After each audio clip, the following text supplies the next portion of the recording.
People are opting out of America. They're not optimistic about it. They're not having kids. Young people aren't having sex. They're not meeting. They're not mating. The pool of emotionally and economically viable men shrinks every day. Guys, welcome to Better Bachelor. My name is Joker with a face for radio and a voice for print. Experts are warning ignoring men's issues will collapse everything. And what do I mean by everything? It's collapsing the family. It's collapsing morals in society. It's collapsing birth rates. It's collapsing the finance sector.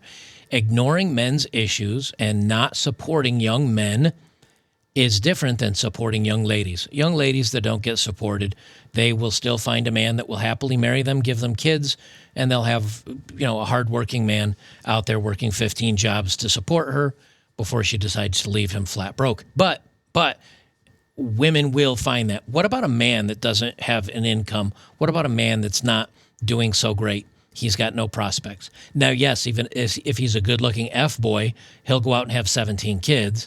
Of course, he can't pay for any of them, so then the women go get on the government dime, and then our taxes go to that, which is one less good program they go for.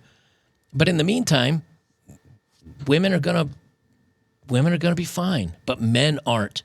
I threw in this little graphics here because, see, if women are without a job, they have bailouts, although that may be changing with AI. But if men don't, well, there's no bailouts for men. Before I get started into the main video, don't forget, become a supporter over on betterbachelor.locals.com. $5 a month is all it is. You help me stay independent. I can do some really cool videos and interesting stuff, which I do more of on here on Rumble and Locals than I do on YouTube, because YouTube is just getting absolutely ridiculous. But please come help me. As you can see, I've got this is the tip jar I put out when I need help financing my struggles. So if you would, please become a supporter today. I would really appreciate it. And we do like 10 movie nights a month where me and a couple hundred guys get together on a live stream, have a laugh, and watch a couple of movies together. So if you need something to do on the weekends, you like free speech, come on over and join us today. The Oracle of Wall Street expands on why the crisis of the American male will send home prices crashing 30%, gaming, rampant loneliness, and not enough single women home buyers. Now, they say this is American. I would say the same thing is likely going on in Australia. It's likely going on in parts of South America. I know it's going on in parts of Europe. It's definitely happening up in Canada. Like men just saying, you know something, I'm out.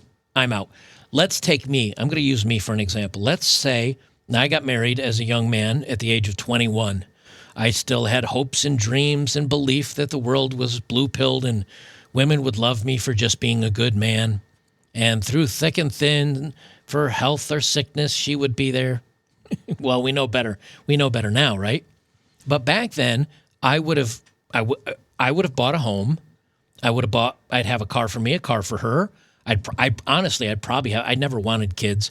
But if when I was 20, if I really met the right woman who was like, oh, I'll be a stay-at-home mom and you'll be a great dad and I'd be a great mom, and I probably could have been talked into it, quite honestly. So I'd probably have a couple kids. I would have bought into the system. I would be part of the pillars of the economy. What am I now? I don't buy much anymore. I'm building my house. I'm out here on a farm, so I'll buy some farming goods. But there's no anniversary presents I need to buy. There's no birthday presents. There's no soccer balls for my kid and school supplies and school clothing. And I'm not a consumer. And when you get enough men that are now not part of that, yeah, women will make up some part of that. But I see women that are crying about the awful economy and how they can't afford anything. And in the same token, they're going out and buying like $5 or $7 lattes from Starbucks, and they're driving around in their nice little, car that's $700 a month car payment, and they're renters. Well, they're putting it into the economy, but not as much as men in a family would be. Anyway, let me get into this. Meredith Whitney, the one-time Oracle of Wall Street who predicted the greatest financial crisis, doesn't mince her words. Young single men living at home and playing video games are behind a crisis of the American male, she explained in her interview with Fortune. Her theory about dateless, spiraling young men ends with home prices declining for years or even decades. Whitney sees home prices falling 30%, but it's not the end of the world in her mind because of how much prices went up during the bug-fueled housing boom. There's so much equity stored up in American homes, there's no collateral damage from what that people then, on paper, are worth less than they thought they were, Whitney said. It sounds dramatic, but it's really not that dramatic just because you've had so much massive inflation from the zero interest rate policy. As of last year, almost 40% of American home buyers were mortgage-free, meaning they owned their home outright, although they'd probably be upset to see their net worth fall that much. On the other hand, those who missed the mark and didn't buy a home before the run-up in prices during the bug might be happy. But let's go back to the premise. Young men who are actually only part of the equation and something she's discussed before. A lot of young men are single, a study from Pew Research Center found last year. More than 60% of men under 30 described themselves as unattached in a survey conducted by the Pew Research Center. Whitney referred to this analysis in her thinking. The aforementioned study also found the share of single men in the country looking to date or be in a relationship has declined since 2019, which Whitney alluded to and emphasized that a portion of young single men haven't had sex in the past year and don't seem to be bothered by it. More men are living at home with their parents, and for longer, too. A 2016 report from the Pew Research Center found young men were more likely to live at home with mom and dad than a partner. So we've got young guys going out there. They're realizing, hey, if I go to college, I can't afford anything. I'm going to live with mom and dad, pay down my school loans while I look for a job. You've got guys that are not going to college. Maybe they're welders or whatever. They probably have a couple of roommates with the guys, and it's fine for a hookup. You know, if you're a single, because I've had roommates before when I was, 19, 20, 21, I've had roommates and we'd hook up all the time. It'd just be, hey, I'm bringing a girl over. You know, you're probably going to hear us in the bedroom. Please don't knock on the door, come in. And guys would be like, okay, do your thing. But do you think that that's going to work out quite as well for a girlfriend? Not quite. Now, yeah, it could, but more than likely those guys are spending a lot of time with their friends, having fun with that. You know, playing video games, going out to pubs, going out to bars, doing their thing, going to work, and then they get a little piece of action on the side. But they say that there's 60% of men that are saying, I'm not in a relationship, and a lot of guys that are saying, I'm not sleeping with anybody, and there's really no opportunity for me to. Why is this? It's because of the content you can find on the internet. You know, you and a good video and Rosie Palm and her 5 sisters will take care of business pretty well, and then you've got that post-nut clarity, and you say, well, I'm good. I guess I don't really need to jump through a bunch of hoops for a woman whose standards are too high, and she expects the world from me anyway. This is a lot easier. I don't have to take her out to a $75 dinner. I don't have to pay for the Uber here and back. I don't have to put up with her attitude, and I don't have to maybe possibly get blamed for doing something inappropriate I didn't do. They say, so where does this all stem from? Mid-2000s video games in Whitney's mind. You have an ability to feel like you're gaming with a group of friends or community, but you're really just at home alone, she said. And so the socialization of the young American male really started to break down significantly around that time. According to Whitney, as gaming went up, so did malaise, noting a despondency and rampant loneliness among young men. In a recent note her advisory group produced, the gaming explosion was driven by technological improvements and the growing popularity of gaming on an iPhone. It coincided with a poor job market. Combined, these forces have created a cohort of young men who don't know how to socialize in her view.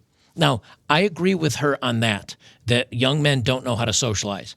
They don't have any need to, nor do they have any desire to.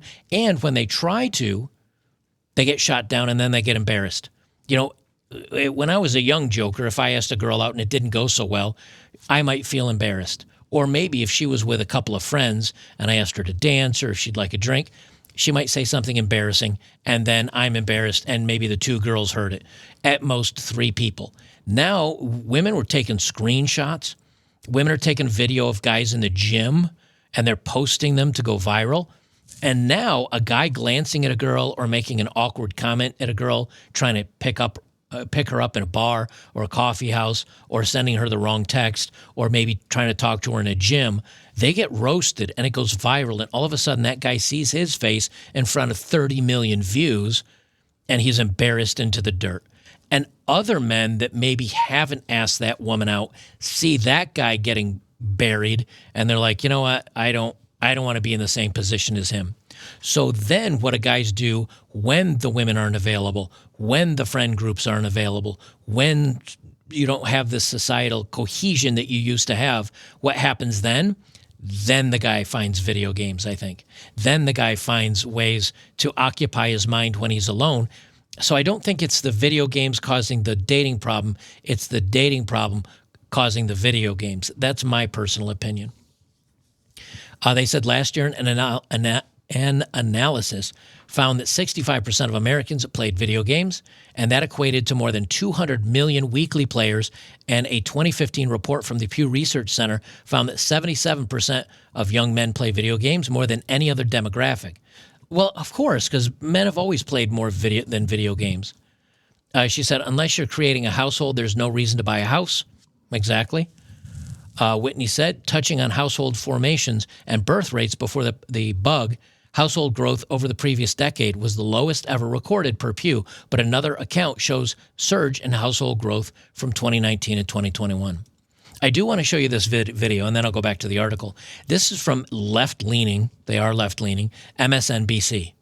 And the guy that's talking on the TV here is a New York City NYC University. So he's NYC University professor. So he's very left-leaning, obviously. Not only is he in New York City, but he's also a professor at the university. Listen to what he says about the struggle with the economy and everything going on because of men and young people in general. For the first time in our nation's history, a 30-year-old man or woman isn't doing as well as his or her parents were at 30. That is the social compact breaking down. People aged 30 to 34, 60% of them in 1990 had one child. Now it's 27%. People are opting out of America. They're not optimistic about it. They're not having kids. Young people aren't having sex. They're not meeting. They're not mating. The pool of emotionally and economically viable men shrinks every day, which lessens household formation. So we have a real issue. Young people are enraged. So it turns every cut, every movement into an opportunistic infection because, quite frankly, they are just pissed off. They look up, they see wealth, exceptional wealth across my generation and people in certain industries, and they are really struggling. Their purchasing power is going down, and the incumbents create artificial scarcity on campus. We take pride in rejecting 90% of our applicants, so the incumbents who already have a degree see their degree go up in value.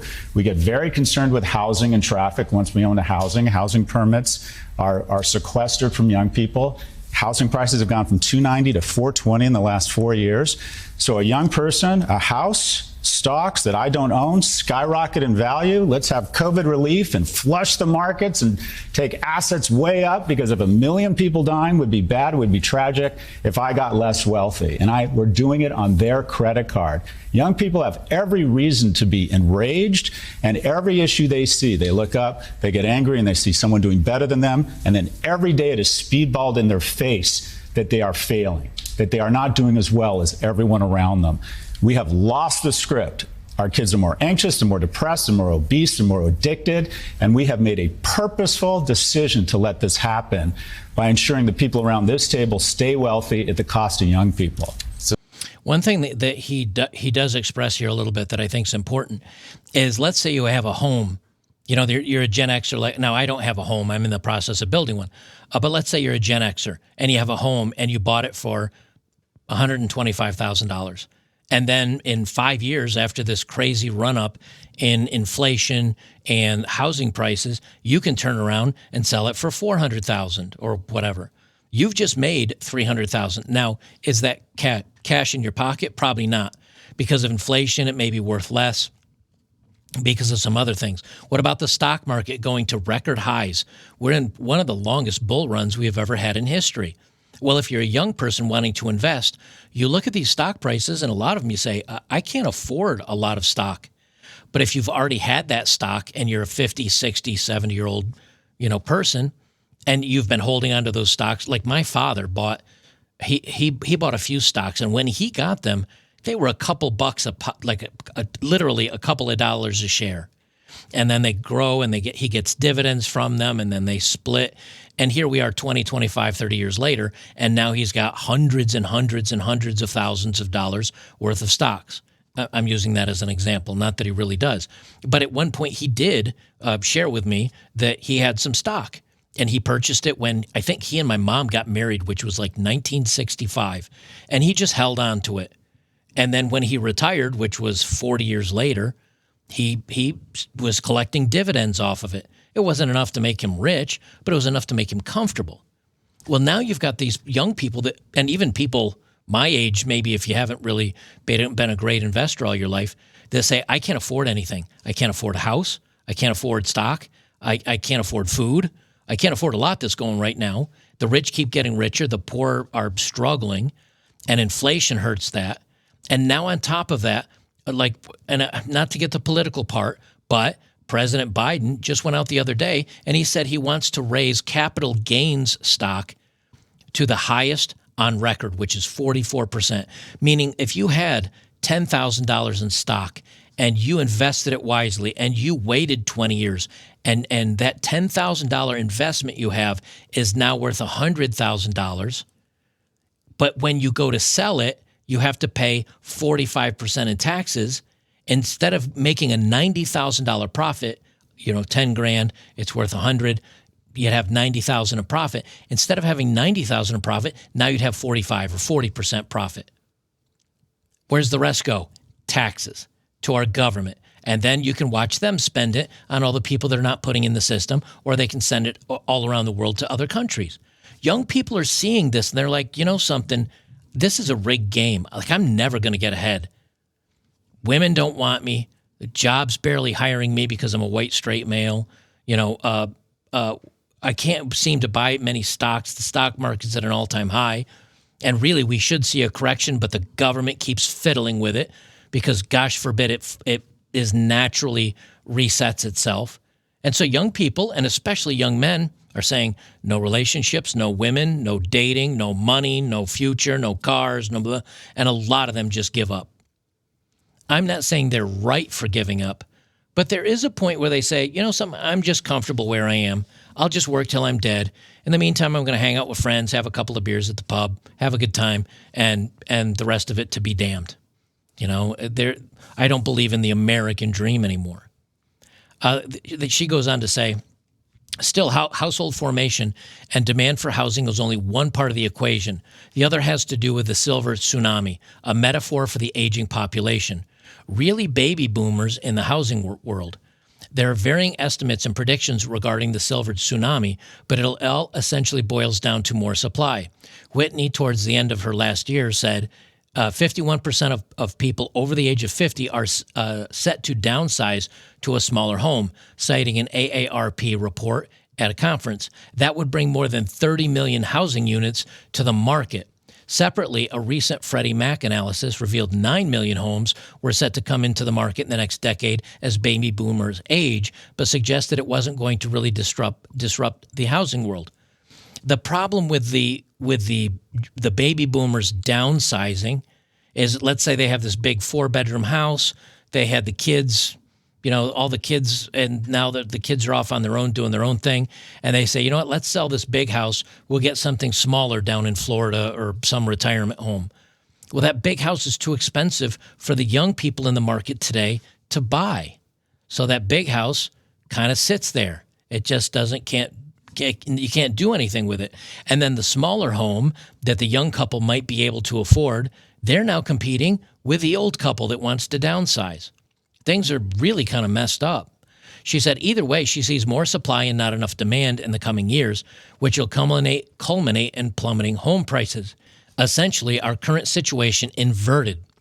Presently, we don't have enough housing to meet demand. One estimate shows we're actually missing anywhere between roughly 2 million and 7 million homes, and home prices keep escalating because of it. Whitney doesn't think we have a housing shortage. It's not a national scale. If anything, there's a shortage of affordable housing, not enough housing where people actually want to live. Calling our housing crisis a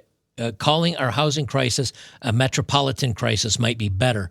Housing policy analysts once told Fortune. So what we've got now. Oh, here's the last part. I'll read this because this is kind of important.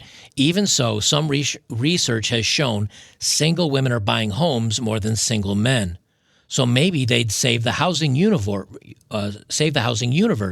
Not a chance, Whitney said. How many single women are going to buy a 4-bedroom, 3-bath home? She then brought up the 5 Ds of real estate: diapers, diamonds, divorce, debt, and death. Without those, I don't think it's going to be a big enough driver. Interesting that they say, so the diapers is having kids, diamonds getting married, divorce, ironically, because then, one of the people gets the house and the other one has to go buy something, debt, getting loans, and then, of course, the final one, people moving on. When my mom shuffles off this mortal coil, my sister and I will get her house. We'll probably sell it and split the funds, or maybe I'll pay my sister for it. I'll keep the house and then put it as a rental or something like that, make some passive income. But with people living older today, the younger people are not getting money. And on top of this, with the biggest part of this that is messing everything up is women are making so much money. I know that's going to make women angry, but women will not marry a man below them, beneath their standard. Happy men almost always marry down, because then the woman feels like she's lucky to have him. He feels like, I could probably do better, but something, she loves me. She sticks by me. She's probably not going to leave me. She's probably not going to risk cheating on me. She should realize she has a good thing. Now, does that always mean that's the case? No. A lot of times these women step out and they go, oh, it was so much better and I didn't realize and it's too late.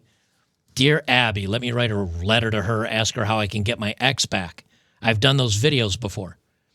But the problem today is when women are now doing as well as or better than men when it comes to education, college, 60% graduating women, 40% men. When it comes to these tech positions and women getting in all these roles, whether they're qualified or not, these women are making a ton of money. And it's the same. When I did my video the other day, when the Sex and the City in London, women are not able to find men that are wanting families between the ages of like 25 and 35. There's not enough eligible men. And the key word there is eligible, because eligible men means they make as much as she does or more. They're tall, they're attractive, they're handsome, they're well off. Well, when women want those 10%ers, 90% of women want 10% of men. That's not going to turn out well. And so there's so many women that are saying, well, I'm not going to buy a home. I'm never going to get married because I can't find a guy worth it. I'm going to be a single cat mom. So yeah, she may buy mimosas and things at the grocery store. She may buy makeup and clothing, but that's not going to keep the economy afloat. So as more and more men kind of tap out of the economy, there it is. They tap out of the economy, they tap out of dating, they tap out of family planning and kids and all the things, the economy gets all messed up. And ironically, they're bringing all these young men, right, across the border. You're going to need housing. Now, granted, there are some women and families coming across, but the vast majority are men that are coming across the border. You're going to need housing for them. So now there's even more of a housing crunch. Same things going on in Europe. Same things going on in Australia. You don't have enough housing. You're going to need rentals. You've got to have a place to put these people. Do you think the American women are going to marry some of these guys coming across the border that don't have jobs, barely speak English, and likely don't have degrees? They're going to be blue-collar workers, right? They're going to probably replace everybody at the lowest tier of manual labor. Do you think the women are going to marry them? No. Will women maybe find a couple of them hot and sleep with them and accidentally oopsie-doopsie and have a kid with them? Yes. That guy then can't pay child support, and then she'll be on our tax dollars to actually finance the kid. You think things are bad now, brother. Let me tell you, the economy, everything at some points got to fall. It's on life support right now. And what they're trying to do is keep it afloat until our next election passes. And then, if Biden's in for a second term, it doesn't matter how bad things get because he can't run again. So then no matter how bad everything gets, they'll blame it on the Democrats and Republicans. We'll blame it on Biden, but the Democrats will say, oh, but we have this new guy. He's really good, probably Gavin Newsom or something. He's really good. He'll fix everything. By that point, it'll probably be too late. And if I mark my words, again, and I'm not all into the politics of this stuff, but mark my words, if Trump gets in, the Federal Reserve will be like, okay, we got to get rid of this inflation. We're going to increase interest rates to 18%, and the economy will absolutely blow up. And the Democrats and the Federal Reserve will say, Trump did it. It's Trump's fault. Mark my words, that's what's going to happen. So while men struggle, society will struggle behind it. And things are just going to get worse for a while. Now, that doesn't mean it's a bad thing. We're going to need a reset. I think men with learning trade skills, finished carpentry, electrics, plumbing, welding, things like that, that's probably always going to be in some form of need. But until then, I think things are going to get rough. And until we listen to young men's warnings of, I'm not happy, this isn't working for me, you need to change something, we're definitely screwing over our youngest generation, because all this $36 trillion in debt that was just $33 trillion in debt last year when I was talking about it, someone's going to have to pay that, or we're going to have to default on it. And either way, someone's going to pay for it. And it's going to be our youngest, our brightest, and our most important, which are the young men coming to replace us old dogs someday. Once again, guys, if you like my work, please join us at betterbachelor.locals.com. I would appreciate it if you did. $5 a month to become a supporter today. I'll leave it there. We will see you in the next one.